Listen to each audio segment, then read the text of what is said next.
Have you ever stopped to think about what truly happens when hope finally runs out? When the darkness closes in from every direction. When you are trapped, hunted, surrounded by enemies who know the land better than you ever could. When the clock isn't just ticking, it's screaming toward zero. And what if, in those final moments, salvation doesn't arrive by helicopter? Doesn't come from command? Doesn't come from anyone you recognize? What if help comes from something else entirely? Something that moves without sound, leaves no footprints, and should not, by any logical rule of war, exist at all. Tonight, we are opening one of the most closely guarded files of the Vietnam War, a story buried so deep in classified archives that even decades later, veterans still lower their voices when they speak of it. This is the story of 6 American soldiers sentenced to die in silence, deep inside an impenetrable jungle, and of a mysterious unit, whispered about, rarely seen, that defied physics, discipline, and fear itself. Who were these phantoms that walked straight through enemy patrols without being detected? What kind of inhuman control allowed them to disappear in plain sight? And what terrifying duel unfolded in pitch-black jungle between the deadliest hunters of that war? Tonight, you'll witness it all. The fatal mistake that cost dozens of lives. The silent struggle beneath freezing water where one wrong breath meant death. And the brutal ambush, lasting only 12 seconds, that permanently rewrote jungle warfare doctrine. This isn't just a rescue mission. This is the terrifying truth about what human beings are capable of when pushed past their absolute limits. Stay with us to the end, because even today, Special Forces veterans speak of this night only in whispers. They call it the Operation of Ghosts. The night pressed down on the Phuoc Tu jungle like a wet, suffocating fist. Humidity clung to the air, so thick it felt chewable. The stench of rotting vegetation filled every breath. A pale mist crawled along the forest floor, curling around twisted roots and fallen bamboo like ghostly fingers, searching for something to claim. Water dripped steadily from leaves the size of dinner plates, each drop striking the mud with a hollow sound, like a clock counting down toward catastrophe. For 6 American soldiers of a long-range reconnaissance patrol, time had already run out, pinned down, nearly out of ammunition. Surrounded on 3 sides, North Vietnamese regulars were closing in, disciplined, patient, and perfectly at home in this terrain. The men of the 101st Airborne were trapped in a pocket of jungle, no larger than a basketball court, crouched behind rotting logs and choking vines. Listening as the ring tightened with methodical certainty. It began as whispers in the dark. Rubber sandals brushing damp earth. Clipped, controlled voices murmuring orders.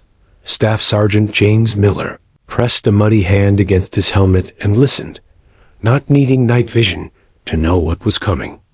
He could feel them, 30, maybe 40 enemy soldiers, hunting by sound and smell like apex predators. In their natural habitat, a young private whispered that they were done for.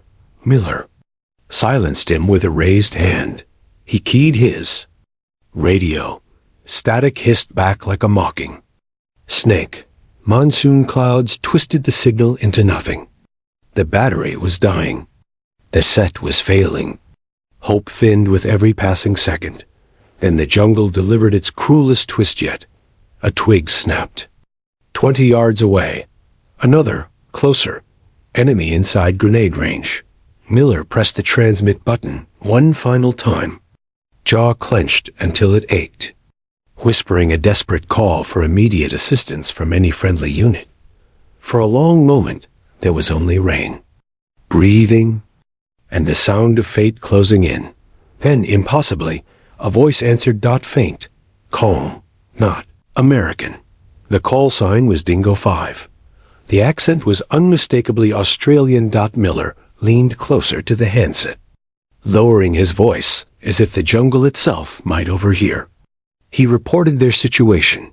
surrounded, pinned, critically low on ammunition, requesting anything at all. Silence followed. Heavy, crushing. Then the voice returned, steady as a heartbeat. Hold position. Do not move. Help is coming. It sounded insane. No helicopters could penetrate this canopy. No artillery could be dropped this close. Yet before anyone could question it, the jungle answered.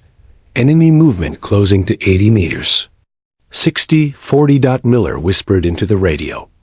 If anyone's out there, we need ghosts. Less than 2 kilometers away, 5 Australian SAS operators were already moving. They didn't walk. They flowed. Single drifting shadows sliding through the undergrowth. Boots brushing soaked leaves without a sound. Bodies angled forward, like hunters reading signs no one else could see. Corporal Ryan Stone took point. Rifle tucked tight beneath his arm. Barrel never rising above his line of sight. Behind him, Sergeant Thomas Blake read the ground like a surgeon studies an X-ray.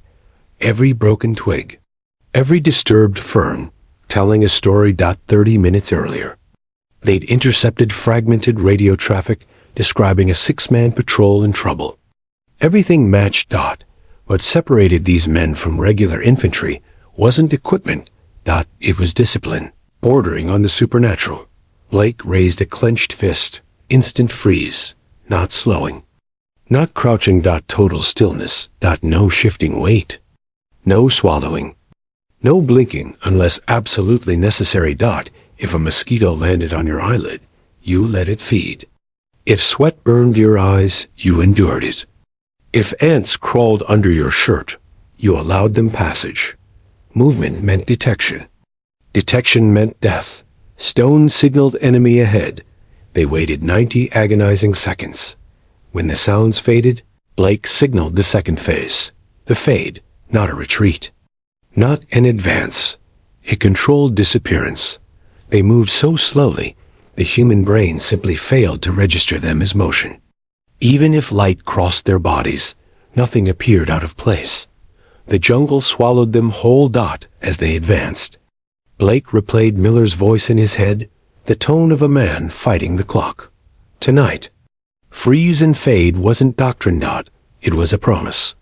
12 hours earlier, that promise didn't exist. The American patrol had been moving through deceptive calm along a narrow ridgeline. Their mission was routine. Confirm reports of a supply route. Avoid contact. Observe only, but the jungle has no respect for plans. The moment they entered the valley, Sergeant Miller felt it. Silence, the wrong kind. Birds stopped calling. Cicadas froze mid-rhythm. Even the wind seemed to hold its breath. Then the smell hit him. Fish sauce. Fresh. Enemy. Close. Footprints in the mud. Crisp. Recent. Numerous. Not a squad. Something bigger. They altered course. Trying to slip away. 2 hours later, they saw it. Porters. Rice bags. Ammunition crates. Not a patrol, a major movement. Then fate intervened. A lone enemy soldier stepped away. Noticed movement. Opened his mouth to shout. One suppressed shot dropped him. But silence was gone. The jungle exploded. Gunfire, grenades, flanking maneuvers. The Americans were herded deliberately into a natural kill pocket. By nightfall, they were outnumbered 15-1. That was when Miller whispered into the radio, asking for ghosts, and the ghosts answered, not with words, but with a hand reaching out of the darkness.